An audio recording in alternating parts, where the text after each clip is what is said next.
نعت مصطفیٰ کو چھپانا، یعنی اوصاف مصطفیٰ کا چھپانا، کمالات مصطفیٰ کو بیان نہ کرنا، یہ گمراہیوں کا سبب ہے۔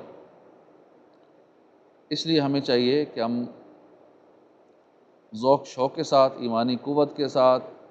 پیارے آقا صلی اللہ علیہ وسلم کا ذکر خیر بس کرتے رہا کریں، اس میں کمی ہرگز نہ آنے دیں۔ یا ایک وضاحت بھی کر دوں کہ ایک نعت وہ ہے جو ہمارے یہاں رائج ہے، اسپیکر پہ پڑھتے ہیں، نعت خوان حضرات طرز لگا کے اشعار کی صورت میں پڑھتے ہیں، یہ بھی نعت ہے، اور یہ بھی جو ابھی ہم درس و بیان کر رہے ہیں، حضور کی باتیں کر رہے ہیں، یہ بھی نعت ہے۔ تو نعت کی مختلف صورتیں ہیں، حدیثیں بیان کرنا، پیارے آقا کی باتیں کرنا، کتاب لکھنا، پڑھنا، یہ بھی نعت ہی کی، درس کرنا، بیان کی صورت، یہ بھی نعت کی صورتیں ہیں۔ تو اس لیے ہمیں چاہیے کہ ذکر مصطفیٰ کسی بھی صورت میں ہو کرتے رہنا چاہیے، اوصاف مصطفیٰ کے چرچے کریں، کمالات مصطفیٰ کے چرچے کریں، پیارے آقا کی اداؤں کے چرچے کریں، تو یہ نعت مصطفیٰ میں داخل ہے۔ تو یوں آگے مہینہ میلاد شریف کا آ رہا ہے، تو اس میں خوب نعت خوانیوں کی دھومیں ہوتی ہیں، اور بہت سارے لوگوں کو پریشانی ہو جاتی ہے میلاد کی وجہ سے، میلاد کے مخالفت میں لوگ بولنا شروع ہو جاتے ہیں، سوشل میڈیا پہ اس کے خلاف باتیں شروع ہو جاتی ہیں، شرک، کبھی بدعت کے فتوے لگائے جاتے ہیں۔ تو جو بھی کوئی کہتا رہے، حضور کے اوصاف، حضور کی محفلیں، حضور کا میلاد، حضور کی نعتیں، حضور کے کمالات، اوصاف، یہ نہیں چھوڑنے، بیان کرتے رہنا ہے، بیان کرواتے رہنا ہے، اپنے گھروں میں محفلیں کرواتے رہنا ہے انشاءاللہ۔ جب انسان ہوش سنبھالتا ہے تو سمجھتا ہے کہ بس میں اس دنیا میں آ گیا سو آ گیا، اب مجھے شاید یہاں سے جانا ہی نہیں، کیونکہ انسان گناہوں میں جو پڑا ہوا ہے، اللہ کی نافرمانی کر رہا ہے، اللہ کے محبوب کی نہیں مان رہا، اس کی ایک وجہ یہ بھی ہوتا ہے، سمجھتا ہے شاید میں نے پکا پکا دنیا میں رہنا ہے، جانا ہی نہیں ہے۔ یہی وجہ ہے کہ آج ہر ایک کو اپنے روشن مستقبل کی فکر لگی ہوئی ہے،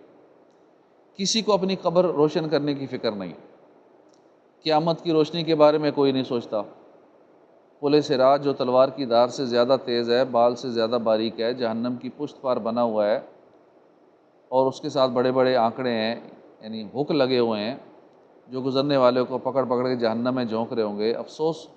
اس پل صراط کی تاریکی کو روشن کرنے کی کسی کو فکر نہیں۔ آج ہر شخص یہی چاہتا ہے، بس میرا دنیاوی مستقبل روشن ہو جائے، چاہے اس کے لیے مجھے کافروں کے پاس جانا پڑے، ایمان داؤ پہ لگانا پڑے، مجھے جتنا بھی وقت دینا پڑے، اپنا گھر بار چھوڑنا پڑے، اپنا ملک چھوڑنا پڑے، تکلیفیں برداشت کرنی پڑیں، بس میرا دنیا کا مستقبل روشن ہو جائے۔ اسی میں مصروف نظر آتے ہیں اکثر عوام، اور اسی کوشش میں مصروف رہتے ہیں، اور اچانک بیچارے موت کا شکار ہو جاتے ہیں، اور دلوں میں روشن مستقبل کی حسرت لیا دیری قبر میں جا پہنچتے ہیں۔ حضرت سعید بن ہاشم فرماتے ہیں کہ بستی کے ایک شخص نے اپنی بیٹی کی شادی کے موقع پر اپنے گھر میں ایک ناچ گانے کی محفل برپا کی۔ اس گھر کے ساتھ ایک قبرستان تھا۔ رات کو جب یہ محفل اپنے جوبن پر تھی تو اچانک لوگوں نے قبرستان سے ایک خوفناک آواز سنی، جس سے ان کے دل دہل گئے، اور وہ ایسے خاموش ہوئے گویا انہیں سانپ سونگھ گیا۔ پھر قبرستان سے کسی نے یہ اشعار پڑھے، جن کا ترجمہ یہ ہے: اے ناپائیدار کھیل کود کی لذتوں میں منہمک رہنے والوں، موت تمام تر کھیل کود ختم کر دیتی ہے۔ کتنے ہی ایسے تھے جنہیں ہم نے اس لذت میں مست دیکھا، مگر وہ اپنے ہمراہیوں سے جدا ہو کر دنیا چھوڑ گئے۔ حضرت سعید بن ہاشم فرماتے ہیں، خدا کی قسم ابھی چند ہی دن گزرے تھے کہ دولہے کا انتقال ہو گیا۔ ہر نوجوان کی خواہش ہوتی ہے کہ میں شادی جیسی پیاری سنت ادا کروں، لیکن شادی کی تقریبات کے موقع پہ شاید مسلمان خدا کو بھول جاتے ہیں۔ آپ نے اپنی زندگی میں ہزارہ شادیاں دیکھی ہوں گی، مگر صرف ایک شادی ایسی دکھا دیں جو صرف اللہ اور اس کے پیارے حبیب کی رضا کی خاطر شریعت کے دائرے میں رہتے ہوئے انجام پائی ہو، بلکہ خود اپنے گھروں میں بھی شادیاں ہوئی ہوں گی اور ناچ گانے کی محفلیں سجائی گئی ہوں گی۔ تو اب ذرا اپنے انجام کو سینکڑوں سال پرانے واقعے کے آئینے میں دیکھیے اور عبرت حاصل کیجیے۔ ممکن ہے کسی کے ذہن میں یہ بات آئے گی تو پرانا واقعہ ہے، سینکڑوں سال پرانا واقعہ ہے، فرسودہ واقعہ ہے۔ آج کل ایسا کہاں ہوتا ہے؟ آج کل کے واقعات بھی بہت سارے جو اخباروں میں چھپے ہوئے ہیں، سوشل میڈیا پہ آتے ہیں، کہ اب بھی بہت سارے عبرت کے واقعات ہو رہے ہوتے ہیں۔ بنگلہ دیش میں ایک بارات میمن سنگھ سے شادی کی رسومات ادا کرنے کے بعد کشتی میں سوار ہو کر واپس آ رہی تھی، اچانک ایک طوفانی موج آئی، کشتی الٹ گئی اور دولہا دلہن سمیت 15 افراد ڈوب کر موت کا شکار ہو گئے۔ تو اور بہت سارے واقعات ہوتے رہتے ہیں، کوئی ایکسیڈنٹ ہو جاتا ہے راستے میں، گاڑیوں کو آگ لگ گئی، پوری باراتی جل گئی، سارے مر گئے اور ساری خوشیاں ڈھیر ہو گئیں۔ تو آج کل کے نوجوان اس غلط فہمی میں ہیں کہ ابھی ہم جوان ہیں، جب بوڑھے ہوں گے تو تب دیکھیں گے، پھر نماز پڑھ لیں گے، توبہ کر لیں گے، عبادت کی خاطر مسجد میں پڑے رہیں گے، بڑھاپے میں تسبیح پڑھیں گے۔ ابھی فجر میں سستی ہو جاتی ہے، جب بوڑھے ہو جائیں گے نا پھر فجر میں سستی نہیں کریں گے، پھر فجر پڑھیں گے، تہجد پڑھیں گے، ساری رات عبادت کریں گے۔ تو یوں بڑھاپے میں خوب عبادت کر کے جوانی کی کمی پوری کر لیں۔ نوجوانوں کو اپنے ذہن سے یہ خیال نکال دینا چاہیے کہ وہ بوڑھے ہوں گے، کیونکہ اس بات کی گارنٹی نہیں ہے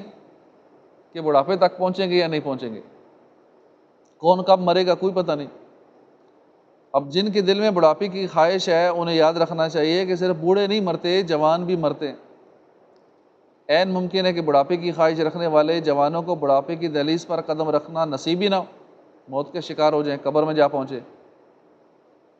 روڈ پر چلتی اسکوٹریں، کاریں، آئل ٹینکر نہ جانے کتنے نوجوانوں کی زندگیوں کے چراغ بجھا دیتے ہیں۔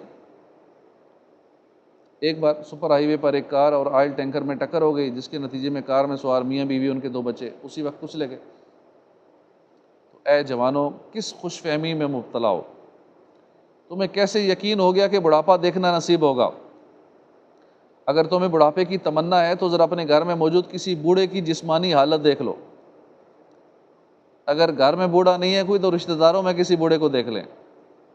اگر رشتہ داروں میں بھی کوئی بوڑھا نہیں ہے تو اپنے پڑوسیوں میں بوڑھا دیکھ لیں کوئی، اگر کہیں کوئی نہیں ملتا نا پھر اسپتال جا کے بوڑھوں کی حالت دیکھ لیں، تو پتہ چلے گا کہ بیچارے بوڑھوں کو کیا حالت ہوتی ہے۔ یعنی بیچارے کھانے پینے سے، چلنے پھرنے سے، سننے دیکھنے سے، یہاں تک کہ استنجا کرنے میں بھی کسی کے محتاج ہوتے ہیں۔ بڑھاپے میں یہ تو چند خوش نصیب ہیں جن کو اللہ نے نماز کی توفیق دی ہوئی ہے، ورنہ بڑھاپے میں بھی لوگ نماز کی طرف نہیں آتے، کیونکہ بڑھاپے میں ایک تو عادت نہیں ہے جوانی سے نمازوں کی، عبادت کی، اور دوسرا بڑھاپے میں ویسے ہی کمزوری اتنی ہو جاتی ہے، 100 بیماریاں لگ جاتی ہیں، بڑھاپا ہی سب سے بڑی بیماری۔ تو بڑھاپے میں بندہ نہیں کر پاتا عبادت، چاہے بھی تو نہیں کر پاتا، تھک جاتا ہے، ساری رات عبادت نہیں کر پائے گا۔ جوانی میں کر پائے گا، بڑھاپے میں نہیں کر سکتا۔ جوانی میں روزے بھی رکھ سکے گا، طاقت ہے،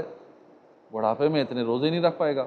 کبھی پانی کی کمی ہو جائے گی، کبھی ڈی ہائیڈریشن ہو جائے گی، کبھی کوئی اور مسئلہ بن جائے گا۔ تو جو عبادت کرنی ہے جوانی میں کر لیں، بڑھاپے کی امید نہ لگائیں کہ بوڑھا ہو کے نیک بن جاؤں گا، بوڑھا ہو کے تو اور 100 طرح کے مسئلوں میں بندہ شکار ہو جائے گا۔ تو بوڑھوں کے ساتھ ایسا سلوک اس لیے ہو رہا ہے کہ ماں باپ کو صرف اپنی اولاد کے روشن مستقبل کی فکر ہوتی ہے کہ کسی طرح ہمارا بچہ پڑھ لکھ کر ہوشیار ہو جائے،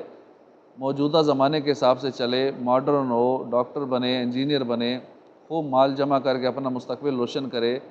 اور پھر ہمارے بڑھاپے کا سہارا بنے۔ ماں باپ کی ایسی سوچ اور کوشش سے بعض اوقات دنیا داری کے لحاظ سے تو بچے کا مستقبل روشن ہو جاتا ہے، لیکن وہ اپنے بوڑھے ماں باپ کا سہارا نہیں بن پاتا، کیونکہ اگر بچے کی دینی تربیت نہیں کی، بچے کو اللہ رسول کا فرما بردار نہیں بنایا نا، تو جتنا مرضی پڑھا لکھا لیں، جتنا مرضی بڑا بزنس مین بنا لیں، مالدار تو بن جائے گا، دنیا دار اچھا بن جائے گا، روشن مستقبل ہو جائے گا، لیکن ہمارے کسی کام کا نہیں ہوگا۔ جو اللہ رسول کا نہ بن سکا ہمارا کام بنے گا؟ بھول جائیں، امید ہی نہ رکھیں کہ جو اللہ رسول کا نہیں بنا تو وہ پھر کیسے ہمارا فرما بردار ہوگا، ہمارا خیال کیسے رکھے گا؟ تو پڑھ لکھ کر وہ بڑا ہوشیار ہو جائے، ماڈرن ہو جائے، سارا کچھ ہو جائے، ٹھیک ہے سارا کچھ ہو گیا جو ہم چاہتے تھے، لیکن ہمارا نہ ہوا، ہمارے مرنے کے بعد بھی ہمارے کام نہیں آئے گا، کیونکہ اس نے کہا ہی سال ثواب کو تو دنیا داری میں کھو گیا، شاید سال بعد بھی دعا نہ کرے، برسی پہ بھی بھول جائے۔ تو یاد رکھیے، ماں باپ کی اہمیت سائنسدان نہیں بتاتے، ڈاکٹروں کی ڈگریوں میں ماں باپ کی اہمیت نہیں بتائی جاتی، انجینئرنگ کا پورا کورس دیکھ لیں، اس میں ماں باپ کی اہمیت نہیں ملے گی۔ اگر ماں باپ چاہتے ہیں کہ واقعی اولاد ان کے بڑھاپے کا سہارا بنے تو اپنی اولاد کو قرآن و حدیث پڑھائیں، کیونکہ قرآن و حدیث میں ماں باپ کی اہمیت بتائی گئی ہے۔ اس طرح اپنی اولاد کو بچپن ہی سے نیکیوں کی طرف لائیں۔ اگر بچپن میں نہیں مان رہے تو بڑے ہو کے کہاں مانیں گے؟ یہ کہتے نہیں ابھی چھوٹا ہے، بڑے ہو کے نماز شروع کر دے گا، ابھی چھوٹا ہے، خیر ہے خیر ہے، تو یوں کرتے کرتے جب بڑا ہو جاتا ہے ویسے ہی ہاتھوں سے نکل جاتا ہے، پھر تو مانتا ہی نہیں۔ اس لیے بچپن سے نیکیوں کی، نمازوں کی عادت ڈالیں۔ لیکن والدین کو یہ ڈر ہوتا ہے کہ بچہ کہ مولوی نہ بن جائے، مولوی بن گیا تو پتہ نہیں بھوکا مار جائے گا، پھر کیا ہوگا، بڑے 100 طرح کے ان کو وسوسے آتے ہیں۔ تو بچہ نیک بننے بھی لگے تو کئی والدین خود رکاوٹ ڈالتے ہیں کہ یہ زیادہ ہی نیک بنتا جا رہا ہے، یہ تو دین دار ہو جائے گا، دنیا داری سے بالکل ہی دور ہو گیا ہے، تو والدین پریشان ہو جاتے ہیں کہ یہ دین دار کیوں ہو رہا ہے۔ تو اللہ پاک ہدایت نصیب فرمائے، آمین بجاہ نبی الامین صلی اللہ تعالیٰ علیہ وآلہ وسلم۔ اعوذ باللہ من الشیطان